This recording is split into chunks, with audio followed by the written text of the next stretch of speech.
আমরা আমাদের টাকা চাই, নিজ প্রাপ্য চাই। ওমর ফারুক ছিল আমাদের এমডি, আর আবু সাইদ সবুজ ছিল হলো ওই প্রতিষ্ঠানের ম্যানেজার। 4 থেকে 5 মাস মুনাফা দিয়ে বন্ধ করে দেয়, লাফাত্তা হয়ে যায়।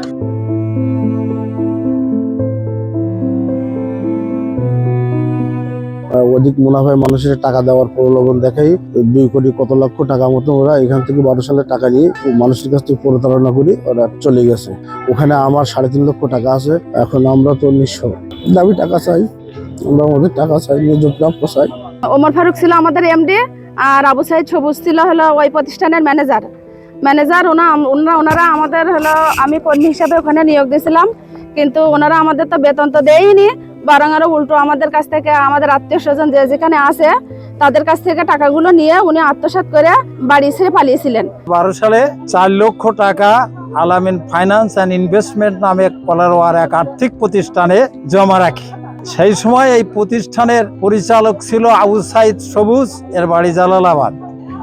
একটা 150 টাকার স্টাম্পে এক এগ্রিমেন্ট লিখে দেয়, এবং যাতে আমাদের আত্মবিশ্বাস বাড়ে সেই রকম পজিটিভ সব কর্ম দেখায়। আমাদের টাকা জমা নিয়ে প্রতি মাসে 25% করে মুনাফা দেওয়া শুরু করে। খুব সম্ভব 4 থেকে 5 মাস মুনাফা দিয়ে বন্ধ করে দেয়, লাফাত্তা হয়ে যায়। আমরা এর সুষ্ঠু তদন্তপূর্বক সরকারের কাছে আমাদের এই ক্ষতিগ্রস্ত জনসাধারণের টাকা ফেরত চাচ্ছি এবং যথোপযুক্ত শাস্তি প্রদানের দাবি করছি। যারা সরল সহজ মানুষ, ওনাদেরকে বুঝাইছে যে আমাদের এখানে টাকা রাখলে আপনাদেরকে ব্যাংক যেটা দেয় তাছাড়া আমরা অধিক মুনাফা দিব, আপনারা এই কলরাই আমাদের এখানে।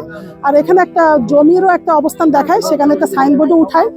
ওই সাইনবোর্ড থেকে মানুষ বলছে যে এরা এখানে স্থায়ী এই যে জমি কিনছে 11 থেকে 12 সালের মধ্যে ওরা হাওয়া করে দিয়ে গেছে। এই টাকাগুলো মানুষের যেই যখন 2 কোটির ঊর্ধ্বে উঠে গেছে, এই দিয়ে ওরা নিয়ে চলে গেছে। বিভিন্ন লাভ দেবে বলি নেওয়ার পরে এবার কিছুদিন পরে আমাকে সাথে যোগাযোগ করে না, কোনো দেখাও করে না। তারপরে অফিসে গেলাম, অফিস বন্ধ।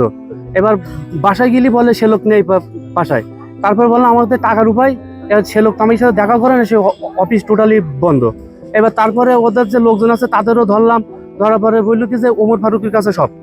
এই পর্যন্ত বাসায় গেলি পাওয়া যায় না, কোনোদিন এই পর্যন্ত আমি দেখাও যায়নি।